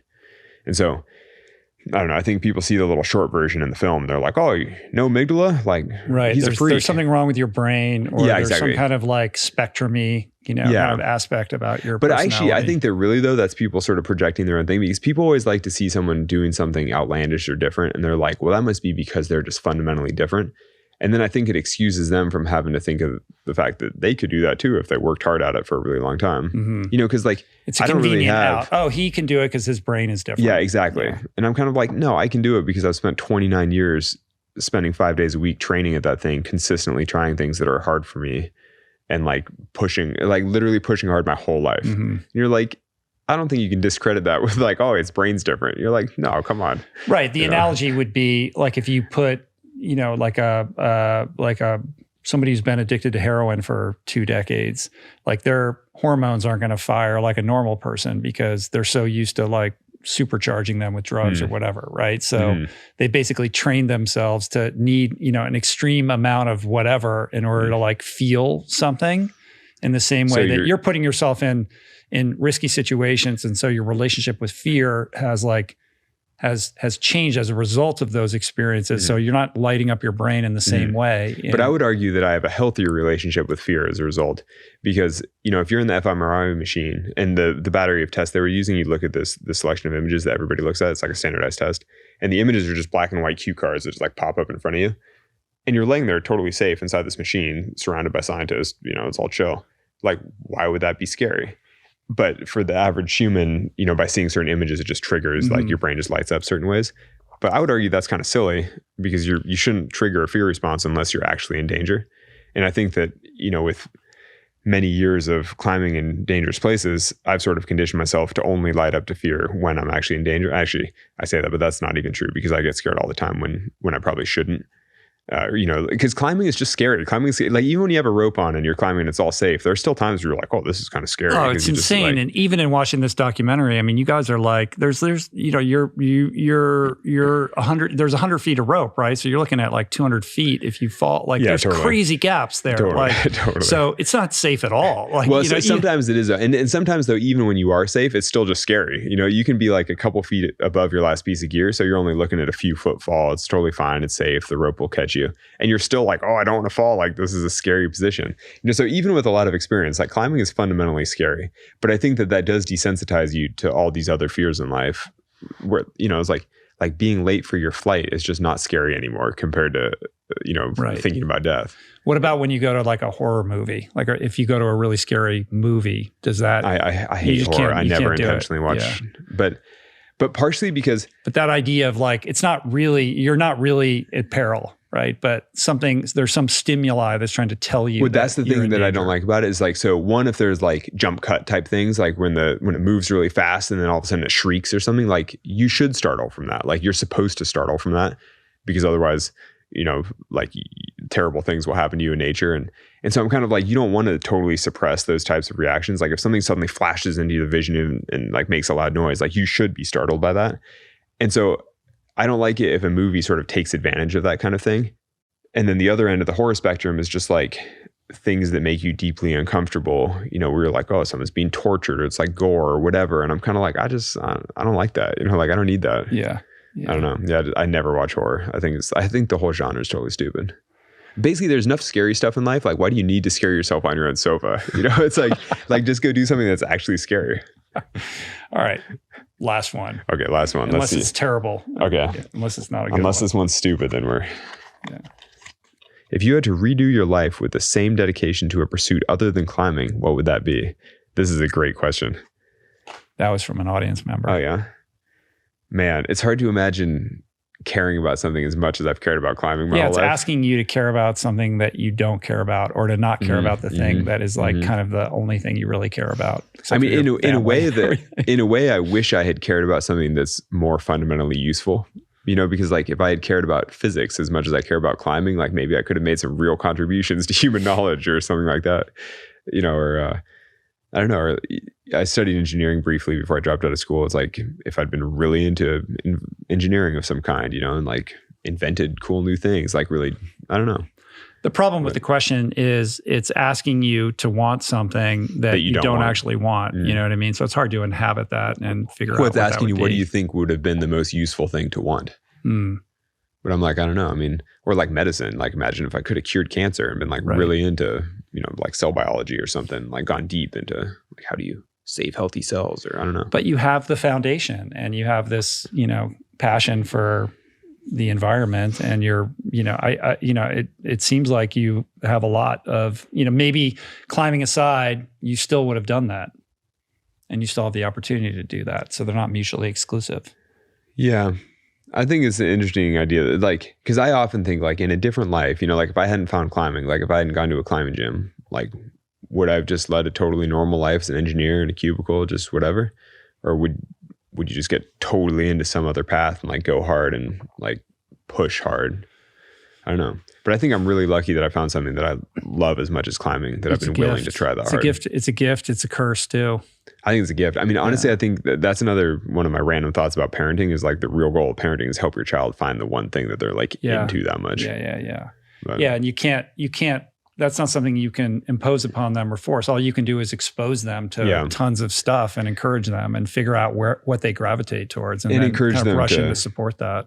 Yeah, encourage them to embrace whatever passion they have. Like, because that's the kind of the thing. If someone's into something a little niche or a little weird, and you're like, "That's weird, you shouldn't be into that," then you can squash it. But you never know. I mean, like the human experience is so broad. If somebody's into something, like go for it. Like, right. I mean, who would have thought that you could have built a career off of like this thing that you're into, and you could have easily been in a situation where you were just dissuaded, or somebody just said this is insane, and you kind of like took that in instead of dismissing it. Yeah, I mean, credit to my parents. They were always just like, you can do anything, you can be good at whatever you want, like that. That's kind of a gift also. Yeah. I mean, and I don't know if they said that explicitly so much, but it was sort of always the unstated. Yeah, it's like, whatever you want to do, you can do it well. Yeah. You're like, cool. So, well, maybe that's a good place to kind of wrap this up. Like that's a good message to put out, and an uplifting message to put out to the world. Like if somebody is in that place, like it is a gift to like know at a young age, like this is what I love and this is what I'm going to do. And like, there's just not going to be anything else except this.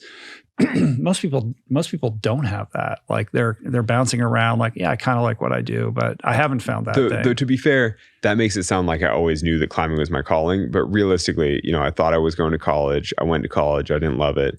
Then I thought I was just going to climb for a little bit. Then I thought I'd probably have to become a mountain guide or become, do some outdoor, I don't know, like be a camp counselor or something, because there's no money in climbing and you couldn't be a professional climber. And then eventually I started to make some money through climbing. And it was kind of like, well, I may as well do this as long as I can to see what I can do for myself because I love climbing. And so now, 20 years later, it looks like it was an obvious path, but it was definitely not an obvious path. The whole time you're like, is this a thing? Like, can I be a climber?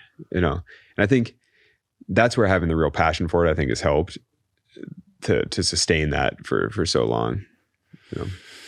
Yeah, I mean, I think it's good to hear that because it is easy to form the wrong idea. That I don't want people to be daunted by because nobody knows that they're on the right path while they're doing it. It's only in retrospect that you look back and you're like, oh, obviously, makes sense. Yeah. But I mean, did you ever think like I'm going to be a podcaster? No, it's ludicrous. It's like absolutely ridiculous. Exactly.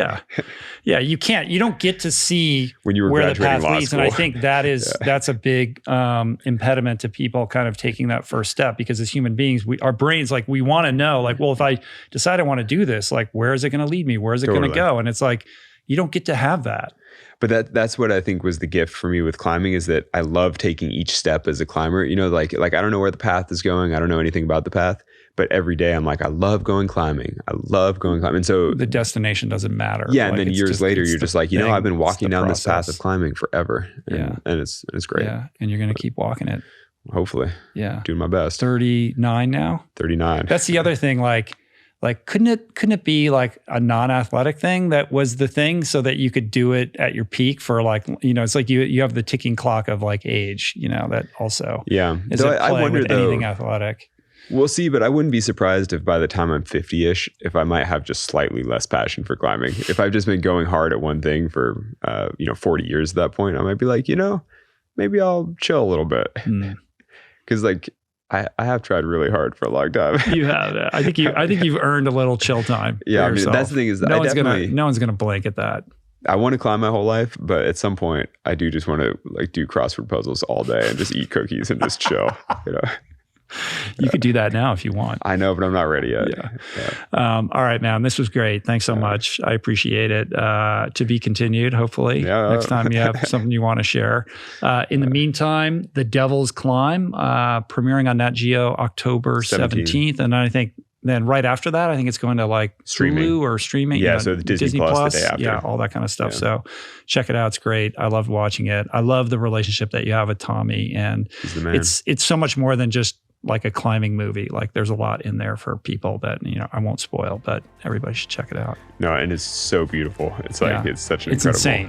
Yeah, it's I know. I mean, just for the visuals of Alaska, like even if you watched it on mute, you'd still be like, this is a beautiful film. Right. Like, just have it on in the background. Yeah, totally. Yeah, I mean, honestly, it'd be pretty good background. Yeah, cool. All right, man. Thanks, brother. No, thank you. I appreciate it. That's it for today. Thank you for listening. I truly hope you enjoyed the conversation. To learn more about today's guest, including links and resources related to everything discussed today, visit the episode page at richroll.com, where you can find the entire podcast archive, my books, Finding Ultra, Voicing Change in the Plant Power Way, as well as the Plant Power Meal Planner at meals.richroll.com. If you'd like to support the podcast, the easiest and most impactful thing you can do is to subscribe to the show on Apple Podcasts, on Spotify, and on YouTube, and leave a review and or comment. This show just wouldn't be possible without the help of our amazing sponsors who keep this podcast running wild and free. To check out all their amazing offers, head to richroll.com/sponsors. And sharing the show or your favorite episode with friends or on social media is, of course, awesome and very helpful. And finally, for podcast updates, special offers on books, the meal planner, and other subjects, please subscribe to our newsletter, which you can find on the footer of any page at richroll.com. Today's show was produced and engineered by Jason Camiolo. The video edition of the podcast was created by Blake Curtis with assistance by our creative director, Dan Drake. Portraits by Davey Greenberg, graphic and social media assets courtesy of Daniel Solis. And thank you, Georgia Whaley, for copywriting and website management. And of course, our theme music was created by Tyler Pyatt, Trapper Pyatt, and Harry Mathis. Appreciate the love the support. See you back here soon. Peace. Plants. Namaste.